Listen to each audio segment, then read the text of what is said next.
Salut à tous! Dans cette nouvelle vidéo, je te présente la Flux Ultra X de chez Ozone.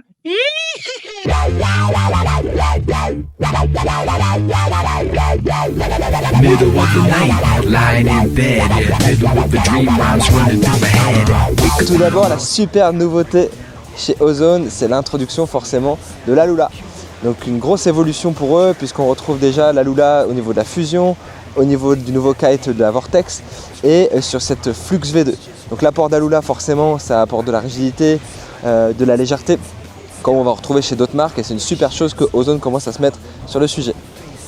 D'un point de vue général aussi, on retrouve une wing d'une super qualité avec un packaging vraiment aux petits oignons. On a un sac classique fourni avec un sac de compression, mais c'est pas tout. La voile vient d'origine de série avec un leash ceinture, même on va dire plutôt un harnais ergonomique avec un crochet, et également un leash fourni qui est directement attaché entre les deux poignets. Donc ça, c'est un vrai plus comparé aux autres marques en termes de packaging, en termes d'éléments fournis en fait pour le client. On n'a pas besoin de racheter un leash, on n'a pas besoin d'acheter les poignées à côté, on n'a pas besoin d'acheter son harnais à côté, puisque vraiment chez Ozone là, du coup avec cette Flux V2, tout est fourni. Donc ça, c'est vraiment des super éléments pour une voile qui est très haut de gamme. La première chose qui saute aux yeux quand on déballe cette wing, mais forcément c'est la construction en Alula, et une construction qui est super propre pour cette wing Ozone. On retrouve au niveau des tips de l'aile, au niveau des extrémités, des renforts en dacron qui sont par-dessus l'Alula au niveau du bord d'attaque, pour éviter notamment que, je pense, l'aile ne frotte et que ça se dégrade un petit peu trop vite à ce niveau-là. Donc ça, c'est un super point positif de la part d'Ozone. On retrouve également des lattes au niveau du bord de fuite pour pouvoir venir renforcer cette partie pour la rigidité et pour éviter que l'aile ne flappe de trop. Donc en utilisation et en durabilité, c'est excellent. Et on retrouve aussi une construction relativement classique de ces Ozone, notamment avec les poignées, notamment avec les valves qui sont pour moi un des principaux défauts. Comme j'avais fait ma vidéo depuis la fusion, et ça n'a pas changé depuis la dernière fois. Donc on retrouve des valves qui pour moi malheureusement font un petit peu cheap. Bon, certes, elles n'ont plus rien à prouver en termes de fiabilité, d'ailleurs il doit y avoir très peu de SAV là-dessus. Mais par contre, voilà, sur une aile haut de gamme, je pense que ça aurait mérité d'avoir une aile, des valves un petit peu plus en accord avec la construction de la voile. Autre point négatif surtout, c'est ces poignées. Les poignées, elles sont top, elles sont super ergonomiques, elles sont en EVA, elles sont fines, elles sont bien, la prise en main excellente. Mais par contre, qu'est-ce que ça couine, qu'est-ce que ça grince dès que tu la prends en main, dès que la voile se met en tension sur le pumping water start, dans les changements de manœuvre. Voilà, dès qu'on est sorti de la tension et qu'on remet de la tension dans la voile, là ça couine dans tous les sens, ça craque dans tous les sens. Et d'ailleurs, c'est le principal retour que quand j'ai fait essayer la voile, tous les utilisateurs me font. C'est putain, ça couine quoi, ça fait du bruit. Donc ça, c'est vraiment quelque chose qui pour moi est à améliorer pour la suite pour chez Ozone. Et aussi, j'ai toujours ce petit défaut pour moi, c'est-à-dire que j'ai pas suffisamment d'espace entre la latte et la poignée, notamment sur la partie basse de la première poignée et la partie haute de la deuxième poignée.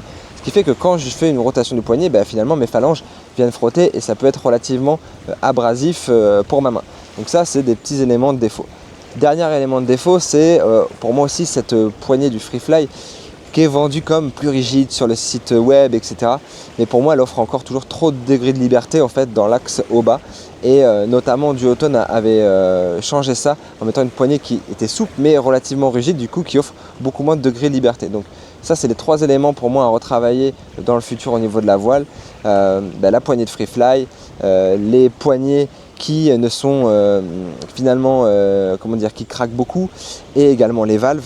Et dernier petit élément que je viens de repenser et que je n'ai pas rajouté, c'est finalement quand on a une navigation, on cherche toujours cette poignée arrière. C'est-à-dire qu'on fait sa manœuvre, on sent cette manœuvre, on a tendance à la chercher en fait. Pour moi, elle est un petit peu trop éloignée. Alors, pas en navigation normale, mais vraiment dans les manœuvres, on a tendance à chercher cette poignée, et c'est aussi le retour que d'autres utilisateurs m'ont fait par rapport à ça. Alors oui, désolé, je suis assez critique à chaque fois, mais cette voile là aussi, et même surtout, énormément de points positifs. C'est une bête de freeride. C'est une aile ultra légère, une aile super facile dans les manœuvres. D'ailleurs, je me suis surpris à pouvoir rentrer directement sur mes jibes, mes petits tricks avec 2 ou 3 tours de voile, 2 ou 3 loops de voile hyper facilement sans que ça touche l'eau, alors que j'avais vraiment du mal avec ma unit. Ça a toujours tendance à racler un petit peu l'eau. Donc vraiment, ça c'est un super élément. La voile est ultra légère en main. On peut en faire ce qu'on veut, on peut la tourner dans tous les sens pour les virements, pour les manœuvres. C'est ultra facile. Autre élément qui est super intéressant, c'est les angles qui sont relativement abusés. ça remonte au vent de folie et ça descend au vent de folie. Alors autant j'ai critiqué les poignées tout à l'heure, autant là je vais les encenser parce que franchement ce que je trouve super intéressant c'est qu'on a vraiment une différence quand on va changer la position des mains. Si on met ses mains vraiment tout en haut des poignets, ben là où c'est super intéressant c'est que l'aile se met à caper et vraiment à remonter au fort au vent. Par contre si on recule un petit peu ses mains vers l'arrière, ben on va ouvrir l'aile un petit peu plus, on va donner un peu plus d'angle et là c'est une bête aussi à la descente. Donc franchement là-dessus, ils nous ont pas vendu que du rêve, c'est vraiment ça, ça remonte super bien au vent, ça descend super bien au vent, c'est une excellente de freeride, une excellente voile pour les manœuvres et franchement c'est là-dessus que pour moi elle va venir concurrencer la Unit en version des labs et même pour moi elle est au-dessus de la Unit en version des labs sur ce point de vue et ils offraient vraiment quelque chose qui est vraiment super intéressant.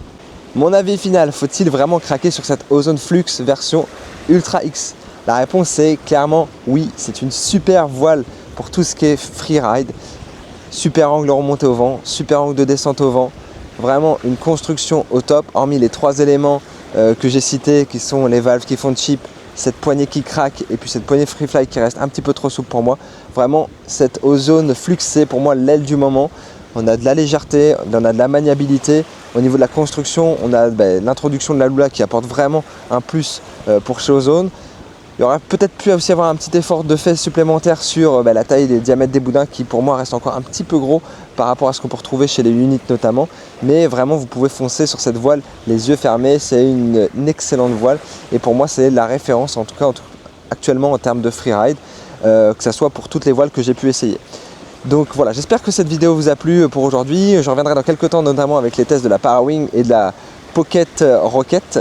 Et on se retrouve très bientôt sur les spots de Guada. Allez, à ciao!